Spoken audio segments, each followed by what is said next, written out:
So welcome to our February 2026 Lunch and Learn with the Arkansas Psychological Association. We're very happy to introduce, and I don't probably even need to introduce Dr. Griffen. People on here know her, and she has supported what we're doing and been a past president of ARPA, very involved over the years. But today she's here to talk with us about transformational influences in America by African American psychologists from Arkansas. So again, I know folks know Dr. Griffen. She's a clinical psychologist in private practice and CEO of Clinical Psychology Services, an independent practice she established. And upon completion of her PhD in clinical psychologist, Dr. Griffen joined the faculty in the Department of Psychology at the University of Arkansas, and she's held several faculty appointments. She also held positions as Director of Psychological Services for Adolescent Inpatient Treatment for the Arkansas Mental Health Services Division and other places where she has been Director of Psychological Services. She's had various positions in public health and served on a variety of boards. She's the first African American president of the Arkansas Psychological Association, former chair of ARPA's Diversity Committee, and she's also received the Diversity of the Year Award from APA State Leadership Conference. She is a charter member of the Arkansas Association of Black Psychology Professionals and a member of the Association of Black Psychologists. She's a former member of the Board of Trustees for Central Baptist Theological Seminary. She has served in a lot of capacities, received numerous recognitions and awards, and she's married to minister and retired Judge Wendell Griffen, and they are the parents of 2 sons, 2 daughters-in-laws, and 3 grandchildren, which is great. It's been great to see those grandchildren. So I know Pat has several pieces of information to share with us today. So Dr. Griffen, I'm going to turn it over to you. Thank you. Thank you so much, Dr. Holmes, for that introduction. And you could see that my face just lit up when you mentioned those 3 grandchildren. And thank you for those who have joined us for this Lunch and Learn during the month of February, which is Black History Month. Over the next few minutes, I will be sharing with you quite a bit of information on the transformational influences in America by African American psychologists from Arkansas. African American psychologists from Arkansas have made significant contributions to the fields of psychology, education, and social justice. And these contributions have led to major transformational changes not only in Arkansas, but around the country. Sadly, however, there is no single body of literature that contains this information. It has not been chronicled. And this is one of the reasons why we want to get this history out. Oftentimes, this history has been overshadowed by the crisis of '57, when we saw the reels of those 9 African-American students escorted by the National Guard as they desegregated Central High School. Yet, unknown is the contribution of an African-American psychologist from Arkansas who played a significant role in the desegregation of schools around the nation. So this presentation will chronicle the history of African American psychologists from Arkansas. Our objectives, okay. Uh-oh. I don't know why my... Okay, just click on the screen and then advance it. Just click All on right. it. Now advance. Thank you. You Thank you, Dr. Holmes. Yes. All right. I thought I had everything set up, but I have had great support and assistance from Dr. Holmes.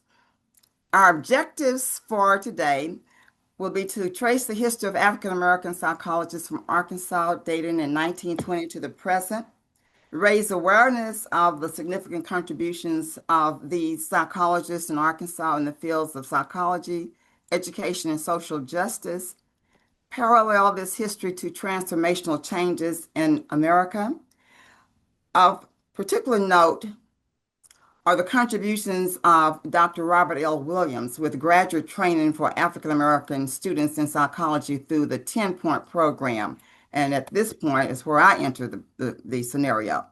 And if time permits, we will look at the rationale for infusing the history of African American psychologists and psychology training program curriculum.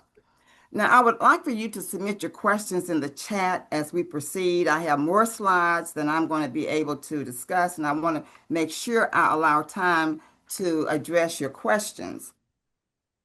I have given this presentation before in other states, and I always like to start out with this quotation by the late Dr. Asa Hilliard.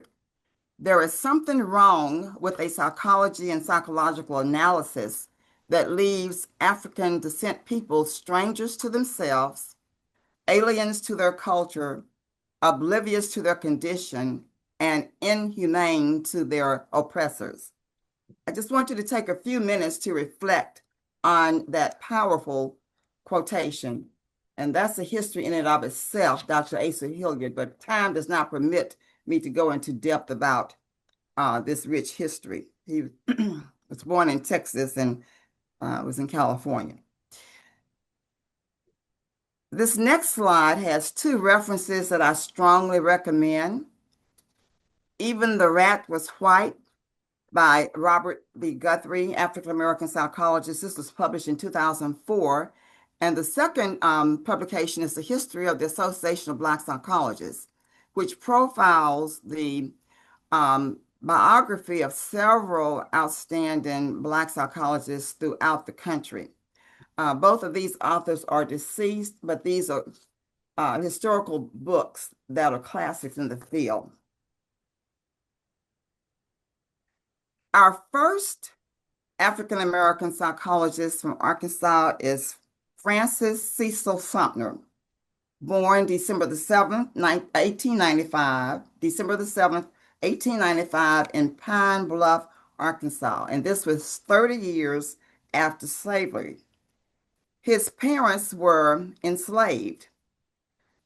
Dr. Sumner later became the father of Black psychology, the first American to receive a PhD in psychology on June 20th, 1920.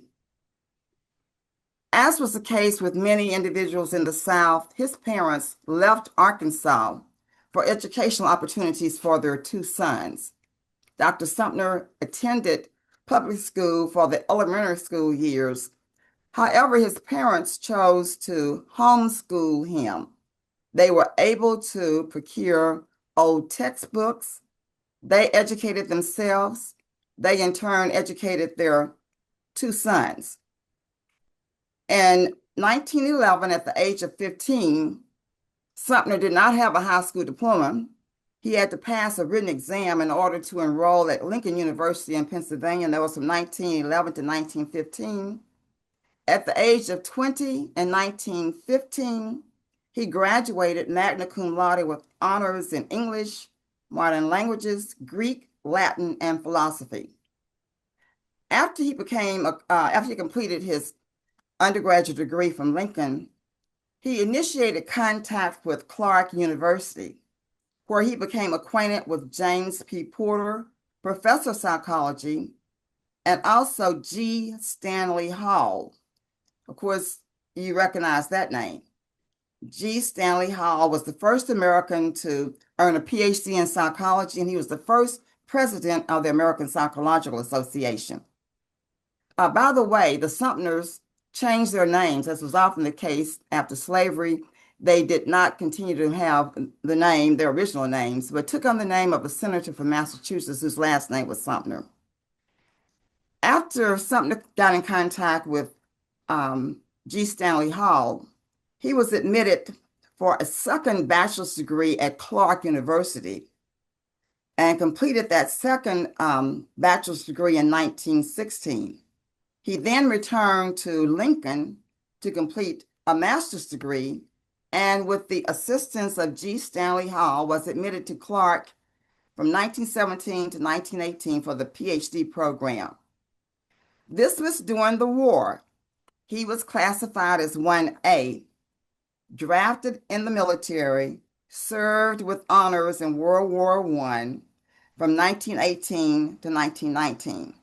He then returned to Clark University in Washington, Massachusetts, where he completed the PhD, and this is the historical date. June 20th, 1920. He was the first Black American to receive a PhD in clinical psychology. His dissertation was Psychoanalysis of Freud and Adler. It was published in the Pedagogical Seminary Journal, and that journal later became the Journal of Genetic Psychology. So his dissertation was a published work. In 1928, Sumner joined the faculty of Howard University in Washington, D.C., and this is a historically Black college university. And by the way, G. Stanley Hall was on the faculty there. He had taught at Howard. He was the chair of the Department of Psychology at Howard. His areas of interest included psychology, psychology and religion, and law. Sadly, on January the 12th, 1954, while shoveling snow in front of his residence, he died of a heart attack. And he is buried in Arlington Cemetery in Virginia. Our next noted African-American psychologist from Arkansas is Mamie Catherine Phipps Clark. Born on October the 18th, 1917, in the resort town of Hot Springs, Arkansas. She was born during the Jim Crow era and attended all segregated schools, graduating from Langston High School in Hot Springs, which was a segregated high school. She graduated early. I think she was about 16 years of age, enrolled at Howard University in D.C., where she completed her undergraduate degree in psychology.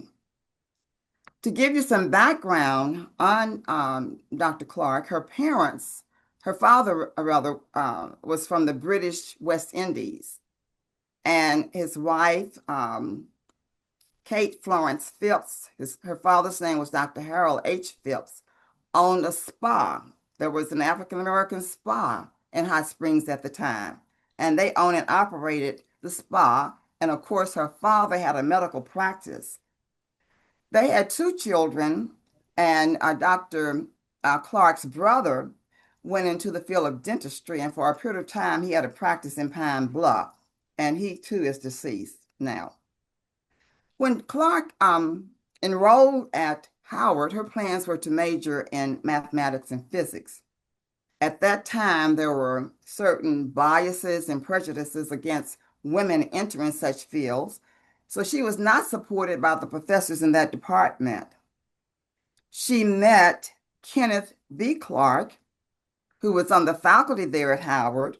That name may ring a bell for some of you. And he influenced her to change her major to psychology. She completed her BA in psychology in 1938, graduated magna cum laude. After completing her BA, she enrolled in the master's degree program at Howard. And in the summer, following her graduation, she worked at a law firm as a secretary. And this was the law firm of Charles Hamilton Houston, noted civil rights attorney. There were other civil rights attorneys in the firm, William Hasty, Thurgood Marshall. I'm sure you recognize that name. She met Thurgood Marshall during her summer employment. Thurgood Marshall, noted civil rights attorney, later became the first African-American jurist to serve on the U.S. Supreme Court. This group of attorneys was working on civil rights cases. And this work that they were doing culminated in the 1954 Brown v. Board of Education decision.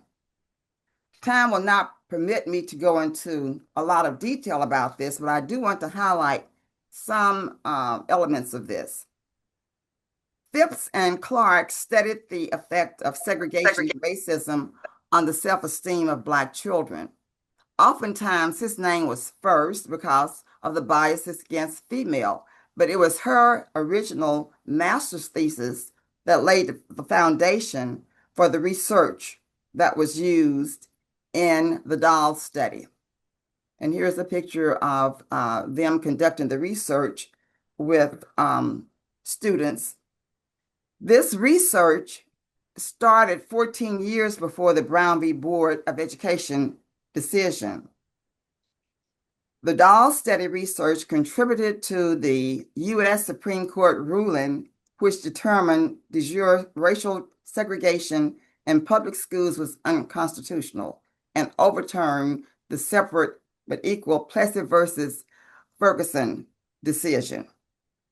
Chief Justice Earl Warren drafted the Brown v. Board of Education opinion, and I want to read this opinion, an excerpt of his opinion, which states, to separate them from others of similar age and qualifications solely because of their race generates a feeling of inferiority as to their status in the community that may affect their hearts and minds in a way unlikely to ever be undone.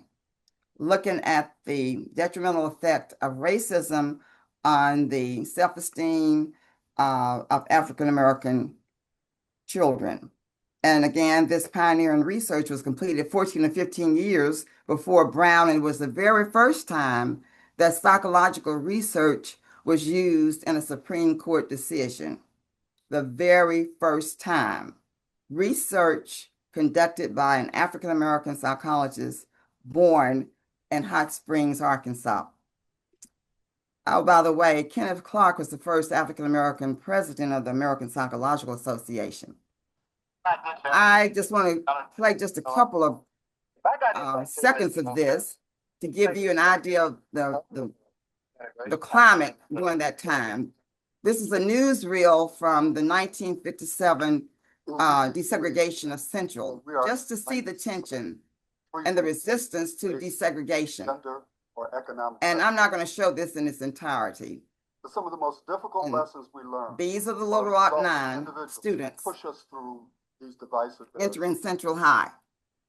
All of this is on the slide presentation that you have, so you can look at it in detail at your convenience. Dr. Clark became the surrogate mother to Minnie Jean Brown.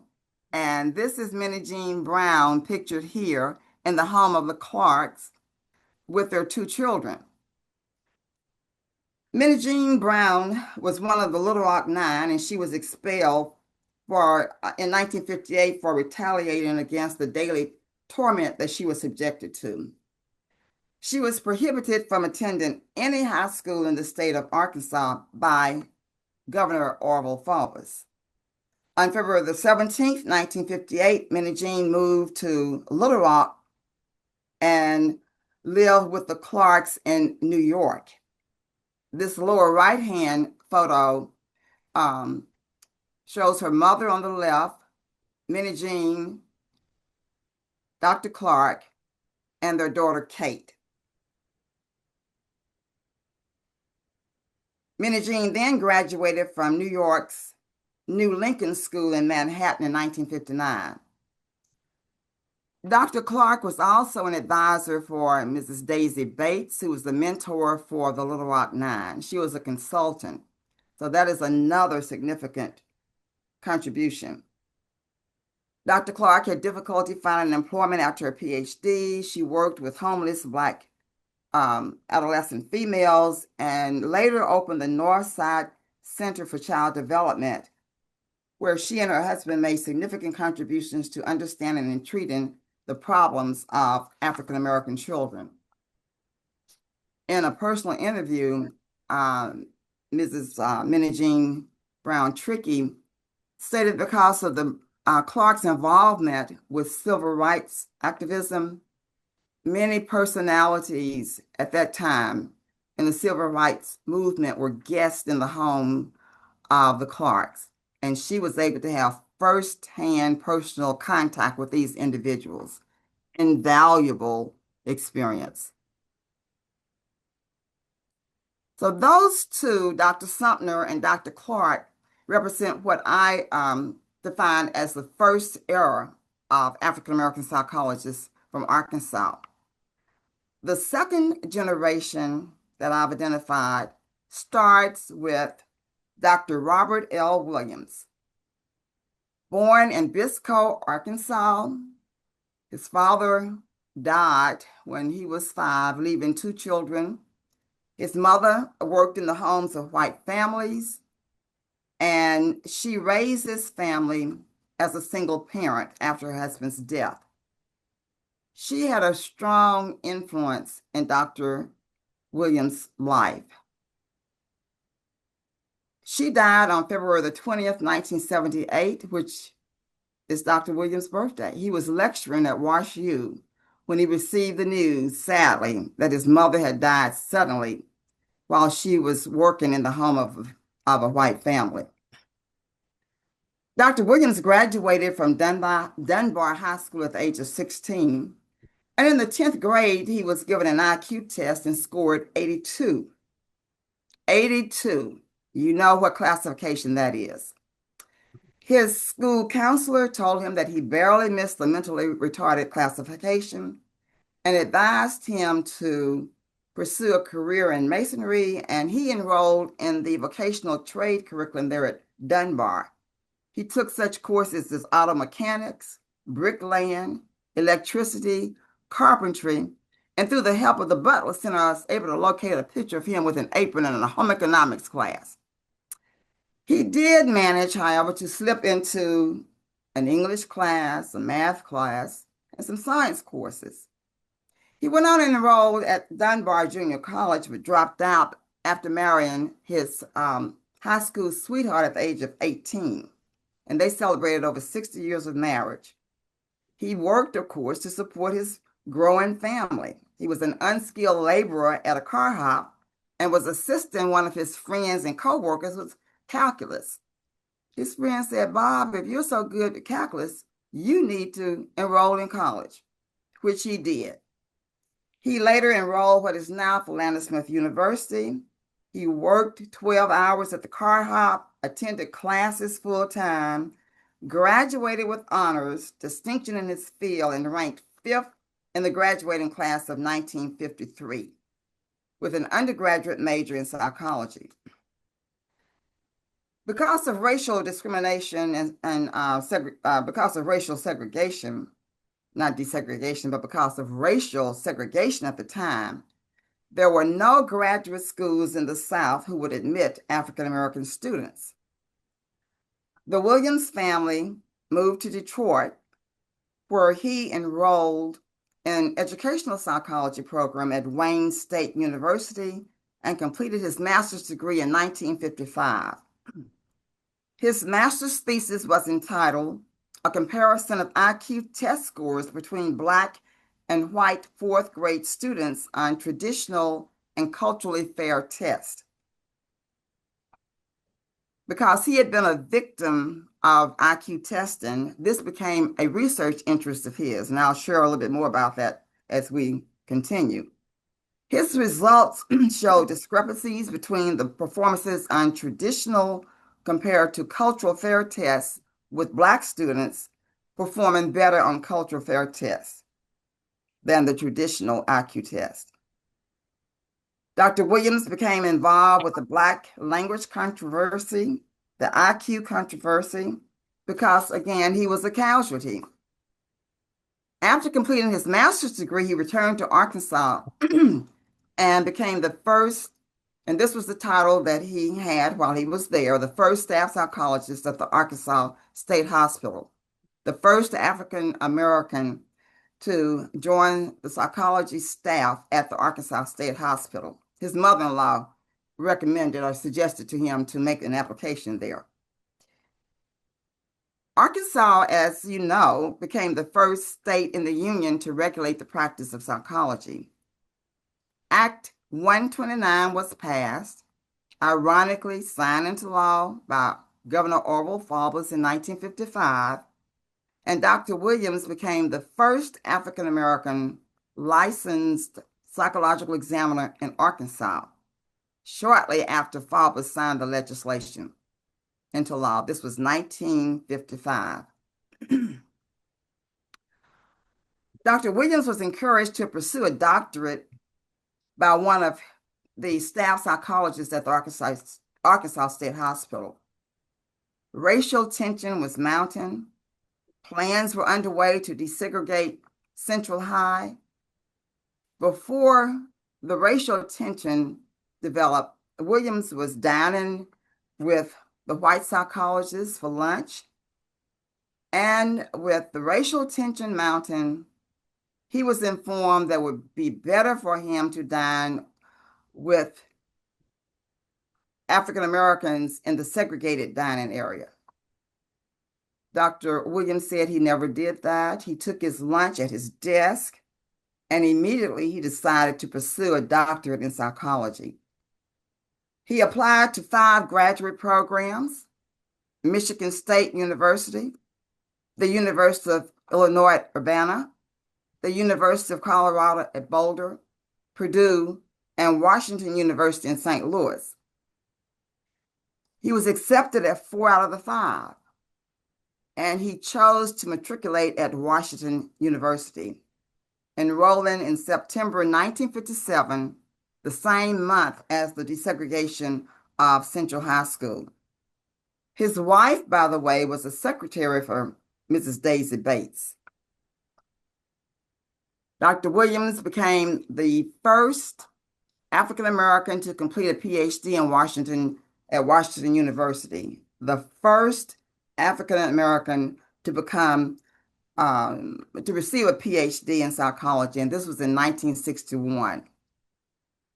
And this gives you information about his background. Dr. Williams held a number of prestigious appointments. His first appointment after completing the PhD was director of a state hospital improvement project in Spokane, Washington, director of NIMH grants in San Francisco, consultant for NIMH Region 9 in San Francisco. He also did some work as a consultant in Alaska, conducting studies in multicultural psychology. And this was before multicultural psychology was recognized by the American Psychological Association. It was while he was in Alaska working on multicultural studies, this was April the 4th, 1968, that he received news that Dr. Martin Luther King had been assassinated. April the 4th, 1968. Dr. Williams went through a personal transformation. He developed a sense of what he termed racial pride and Black consciousness, and underwent a conversion from Negroness to Blackness. And this is when he began to identify more so with his Black culture. And he compared this transformation to those of you who are familiar with the sacred scriptures from the New Testament. He compared this transformation to the religious experience of Paul on the road to Damascus. Prior to this, he stated that he had bought into the Euro-American standards and norms. During this period of time, he worked through that emotional pain through poetry. And his poems span a 50-year period. I'm still in contact with the Williams family, and one of his daughters said that they discovered that poetry here lately, and I'm hoping that they will publish it.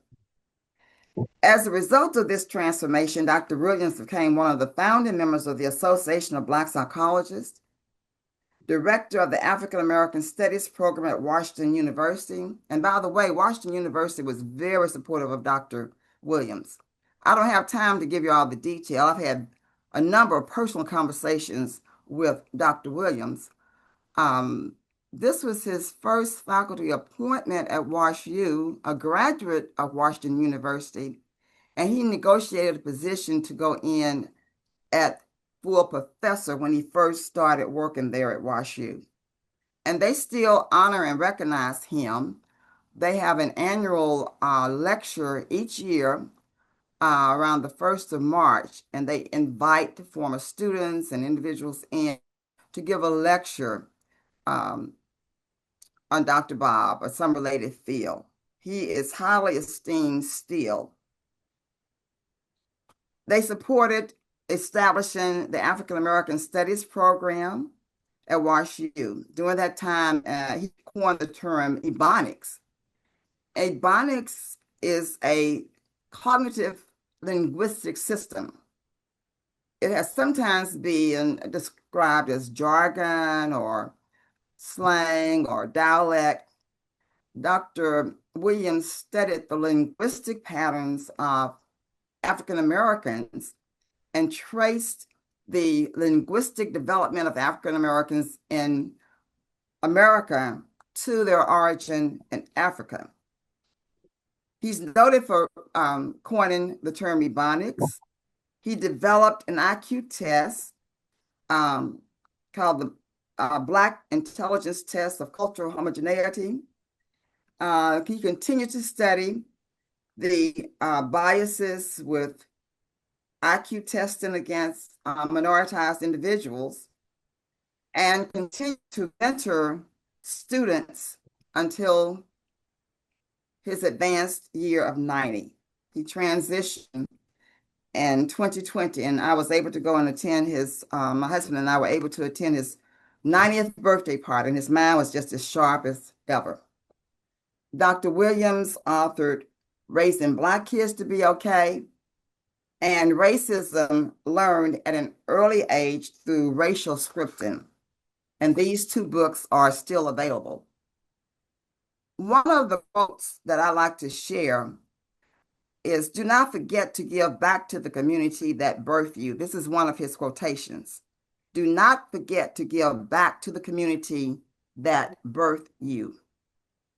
Dr. Williams did not forget to give back to the community. Through the Arkansas Association of Black Psychology Professionals, and this is when he was well into his 80s, we invited him to come to Arkansas for certain events, and he never turned us down. The last time he was here was for a presentation through the Minority Health Commission. He flew in and he gave the lecture, and he said, "Pat, I cannot stay. I would always like to take him out to dinner and host him and things like that." He said he had to get back to St. Louis because his wife, Mrs. Williams, was not doing well. And shortly thereafter, she transitioned. But he was very generous to Arkansas.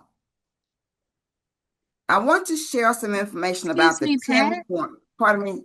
I'm sorry, there is one question. Since you're talking about Dr. Williams, somebody is asking, was Dr. Williams licensed as a psychologist in Arkansas before he received his PhD?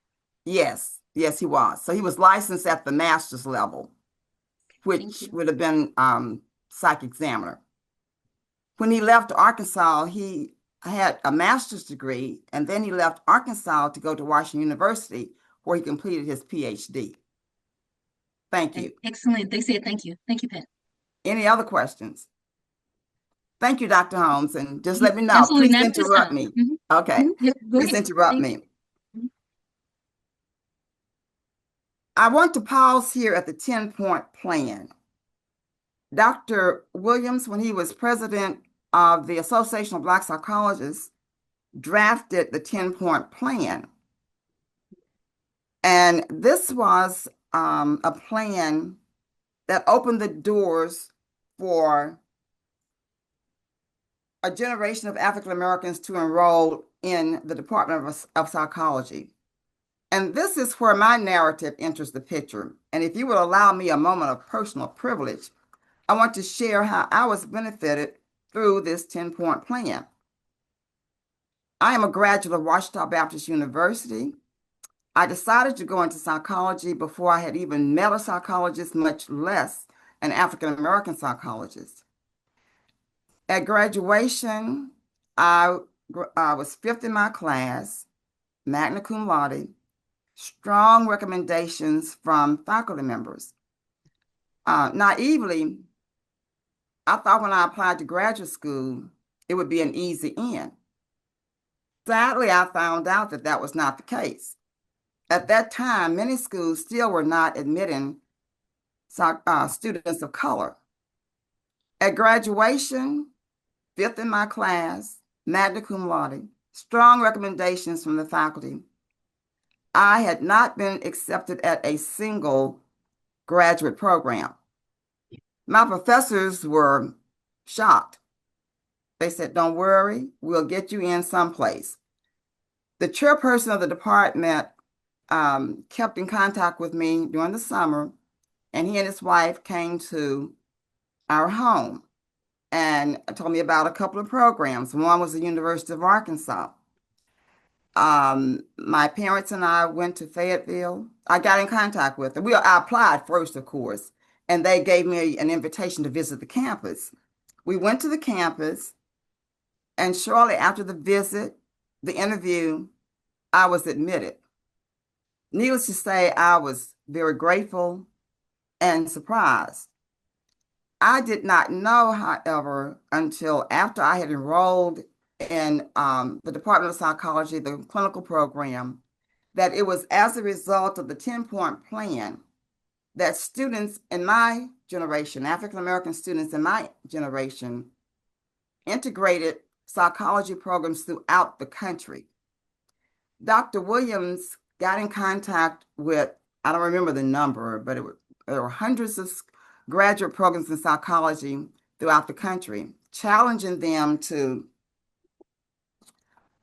diversify their student body and also their faculty.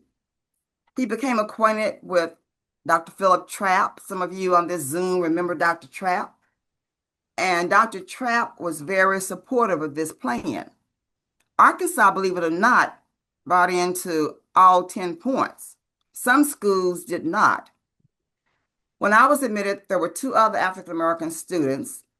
I completed the PhD and became the first to complete a PhD from Fayetteville at University of Arkansas. The other two completed their masters, but there were two other students who were cohorts who came along with me. One was an African American male, Robbie Bush, some of you may recognize that name, who completed the PhD in clinical psychology, and Harriet Richard, who was the first to complete a PhD in experimental applied psychology, and she's a retired professor.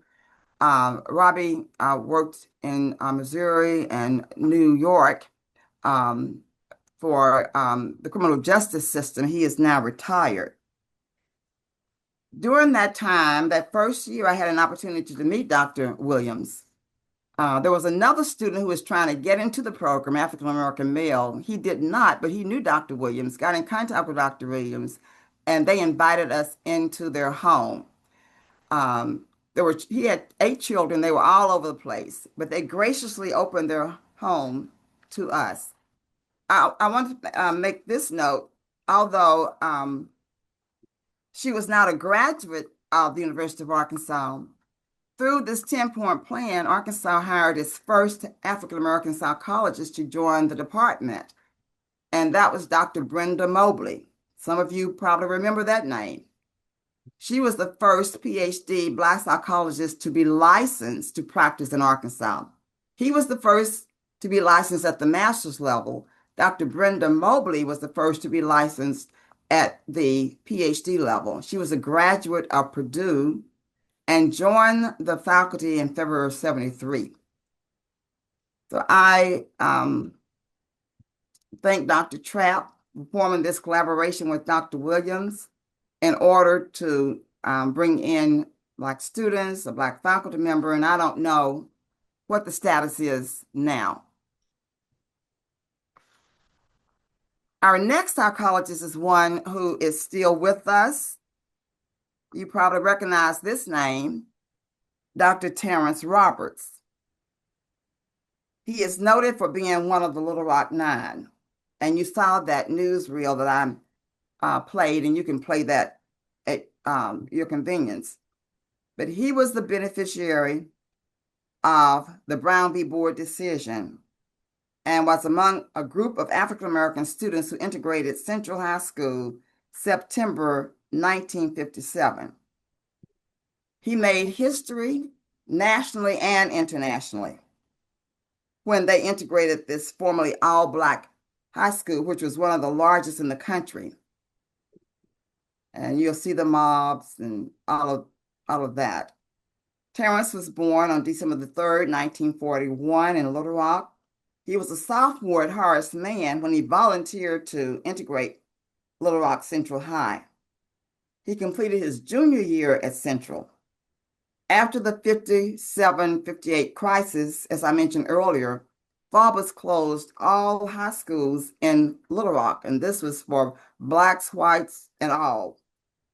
So students and families had to find alternatives for their children to pursue their education because the schools in Little Rock were closed. Roberts and his family moved to Los Angeles, California, where he graduated from Los Angeles High School in 1959. He continued his education at California State University, received a BA in sociology in 1967, and attended graduate school. He first pursued a career in social welfare, completed the MSW in social welfare in 1970, returned to graduate school where he completed a PhD in psychology from Southern Illinois University in Carbondale. He has been a faculty member. He served in administrative roles. Currently, he is CEO of Terrence J. Roberts and Associates. He had maintained a private practice for a number of years. In 1999, President Bill Clinton presented the nation's highest civilian award, the Congressional Gold Medal, to the members of the Little Rock Nine. And he has published 2 books, Lessons from Little Rock, and the following year, Simple Not Easy, Reflections on Community Social Responsibility and Tolerance. These are just pictures of the Little Rock Nine. Just briefly, I know our time is advancing. This is perhaps not the most updated slide, but I call this transition the 3rd generation of Black psychologists from Arkansas. Approximately 3.4% of licensed professionals are Black, and roughly we have 37 at the PhD level, the master's level. They're in various roles. This is the contemporary status of African American psychologists in Arkansas. We have some in academic positions, public health, private practice, the VA, community mental health, school settings, criminal justice, although they may be retired now, academic, and the retired. So this gives you an overview of how African Americans are represented in the field of psychology in Arkansas. I want to share this slide, a centennial commemoration from an event that the Association of Black Psychology Professionals hosted February the 20th, 2020, when we realized that 2020 was the anniversary year, the centennial year, for the first PhD to be awarded to an African-American psychologist, and this person was from Arkansas. AABPP decided that we needed to celebrate this. We needed to commemorate this. And this was an all-day event held at Philander Smith University.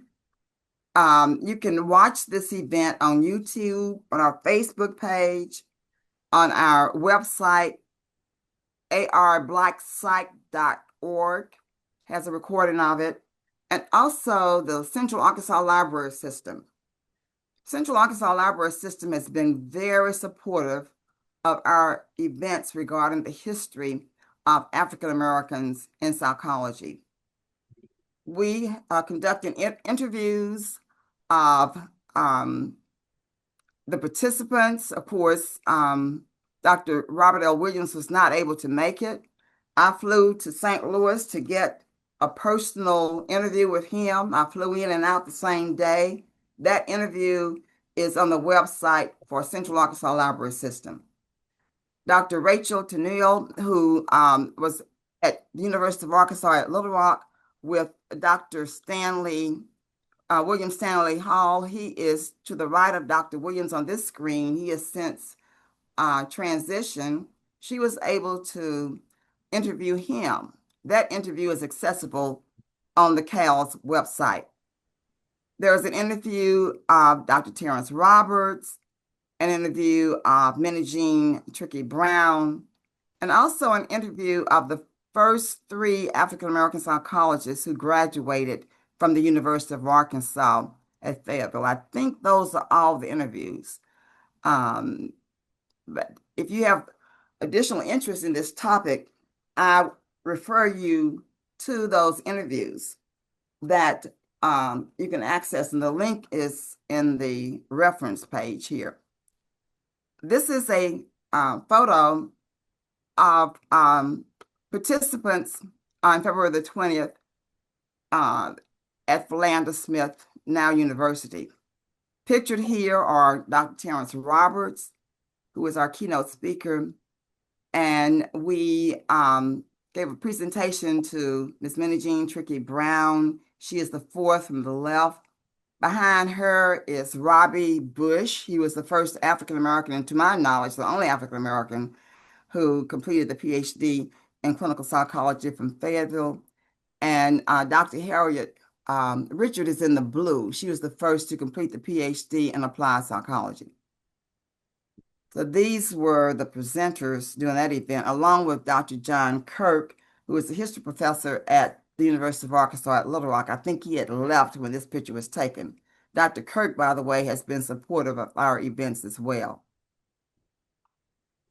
I want to pause here before I transition into this next slide, Dr. Holmes, to see if there are any questions at this point. No, there are not any questions at this point, but I do want to let people know that we have oh, Mara has a question. Okay. Yeah. Go ahead, I'm curious about the data you collected on the contemporary era of Black psychology professionals. When was that survey last done, or when was that data last collected? Like, do we still have 37 or do we have more? It's been over 5 years, so that's Okay. why I said that's dated. Okay. And I just haven't had time. We've been working on another project, and I haven't had time to update that. And I realized when I was getting ready for this presentation that it had not been updated. I don't know if we have many more. Many Okay. African-American psychologists are going into the field of counseling, and they're becoming LPCs.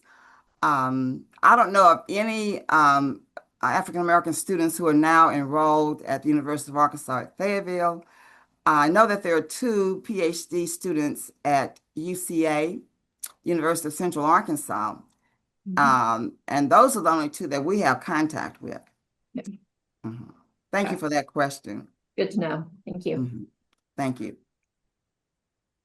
And I changed my screen to the gallery view so I can see if anybody is raising their hand. Okay, Lauren in the chat said that we've had several folks at UA over the last few years since she's been there. So she's at the University of Arkansas at Fayetteville. That's what she's referencing. That's so it's good to know. And we would be interested in getting that data. Right. We're working Patricia said that it's an intern at UAMS currently as well. Great. And Dr. Holmes, if you could get her name for me, I'll follow up. You do. And we're especially interested in knowing if they've had any additional graduates, because this was a few years ago when the 3 of us graduated. So I'm pleased to hear that they have accepted other students. I don't think that they have hired another African-American faculty member, and that's something else that we would like to know as well. Okay, Lauren says that they are working on that. Absolutely, Good. I'll get that to you, Dr. Griffen. And Lauren says that they're working on it. They're working on it. Seems like working on recruitment and other things. I will just say, I know Mara and Tisha was able to touch base with a gentleman that we met. He's over diversity there. Help me with the position. I think the CEO maybe of that diversity at APA. Yeah, Todd Jenkins is he's based out of Bentonville, Arkansas, and he's APA's acting chief of diversity. So I don't think he's a psychologist by training, but he's there to support psychologists. So. Okay. This is good so he's to know. Somebody who wants to be kind of involved with ARPA as well. I see that somebody else commented that they would be interested in a presentation on females in Arkansas psychology. Years ago, we were dominated by males. what is the history of that transition? So maybe seeing more females. Relevant topic, relevant topic. And of course, now more females are going into psychology nationally. So the trajectory certainly has changed. Right. Any other questions? If not, we'll advance. I know we just have a few minutes. What time do we need to stop, Dr. Holmes? I would say we have about 5 or 6 more minutes. Okay, well, let me just quickly go through these next slides. And these are slides for pursuing other avenues with this information. What does this mean in terms of educational and training implications? One of the things that we're concerned about as African American psychologists is to infuse this history into the curriculum. Black psychologists from Arkansas and other states have contributed to the field, and this history needs to be preserved now more so than ever with the national climate. We are concerned about this history being integrated into the pedagogy of psychology from a cultural competence standpoint, and also for training future psychologists. So where do we go from here? These are some questions to ask, especially those of you who are in academia. To what degree do we integrate issues pertaining to African American psychology and clinical practice, supervision of trainees, and teaching? There definitely are some cultural differences. To what degree do we appropriately challenge organizational, systemic cultural variables that disregard these culturally relevant issues? What is the culture of your workplace, your programs, professional organizations? What are the next steps with this history?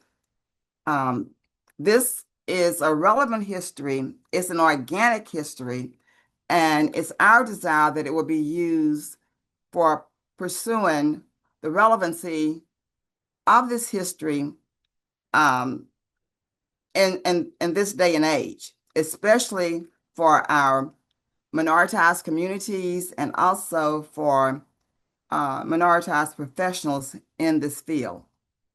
And we've done questions and answers. And these are some variables to consider along this journey. Again, these are bullet points for consideration, especially for those of you who are in a training role. Curriculum components to consider to infuse this information. There are cultural differences, familial differences, economic challenges that we're seeing throughout, and these are critical issues for educational purposes and also for clinical practice. I think I just have one more minute. But at your leisure, you can look at this information. If you want to discuss beyond today's event, you can contact me or Dr. Holmes. I'm not in academia, but we do have some individuals in academia. Dr. Loretta McGregor, who is at Arkansas State University, is an African-American psychologist, by the way. She has done extensive research on Mamie Phipps Clark and has a chapter in the book, Arkansas Women, and that's listed in the references. Dr. McGregor authored a chapter in Arkansas Women, Their Life and Times, University of Georgia Press. I've listed Dr. Roberts' publications and also the link to Central Arkansas Library's recording of our event on February 2020. And I do just want to say, Dr. Griffen, I did put in the chat, if you were to scroll up, I have the link to what Dr. Griffen has mentioned regarding the recording of the interviews. Also, the recording of the event that the Arkansas Association of Black Psychology Professionals did back in February 2020 on the Facebook page and the website as well. So please reference that. Dr. Dean Tisha mentioned that she is a part of the cultural humility didactic at UAMS. So that's for the interns there. And she said she'd love to talk with you, Dr. Griffen, about how to incorporate some of this information into their curriculum and how they can tap into your expertise. So Dr. Dean, you might be reaching out regarding this. Thank you. I welcome that. I just want to thank those of you who had an interest in this topic, who joined the discussion today. And intentionally, there were more slides than we had time to discuss, but this gives you some food for thought. This is intended to continue the narrative, to continue the discussion. I never intended to go into detail about these other areas, but for you to refer to the slides and look at how you can intervene in your workplace or in your setting for the cause of advancing diversity in psychology in Arkansas. So thank you so much. Yes. Thank you, thank you, thank you. Thank you, Dr. Griffen. Dr. Dean says, thank you. People are sending hearts and claps. And I'll just say, just from a personal standpoint, as we put together, I think we started getting together this information as an organization, the Arkansas Association of Black Psychology Professionals, with your leadership, Dr. Griffen, back in maybe 2014 or a little bit before 2013. And so I just know, as a psychologist of color, as a Black psychologist, it was wonderful for me to learn, because I was learning in this process information that I had not learned in my training and in my career, even early in my career. So thank you, Dr. Griffen. And then Mara says, when are you going to write a book on this history? Interesting that you asked thank that, you for Dr. asking. Because we have been working, a committee has been working on publishing this history, because so many of us have lived this history. We have been working on getting this together since we had the big event, February 2020. I had unrealistic expectations that we could have gotten a publication together by 2020. I said, look, we're not going to be able to do this, but we need to do something to commemorate this anniversary year. So everybody came together. We were supported by the community, able to get grants to underwrite the expenses. This was in 2020, how things have changed. But we decided, those who participated in that event, to start a committee to work on a book publication. And we have monthly meetings. We've been working on our chapters. We're getting it ready for our transcriptionist to type it for us. And she's retired. However, she's agreed to do this for us. And we will be submitting it hopefully in 2026 to a publisher. And we will keep you posted. By the way, the foreword is being written by the son of Dr. Robert L. Williams, who I think he's at Cal State, and he's excited to be a part of this project because he knows how much we respect his father, and he joined this group. We'll let you know. That's awesome. We'll have to have a book signing at Yes. an event when it comes out. Right. Wonderful. Thank you for that question, Dr. Whiteside. I know we're getting onto the hour. Thank you again, Dr. Griffen, for providing this wonderful presentation. Thank you to all who joined. We appreciate your ongoing support and engagement with ARPA. Please, you should have already received the email maybe about 3 or 4 minutes ago to check out. Please, the preference is to go to your email address, click the checkout, and then use the email where you receive that email at to check out. So please do that. Here's the link in the chat as well.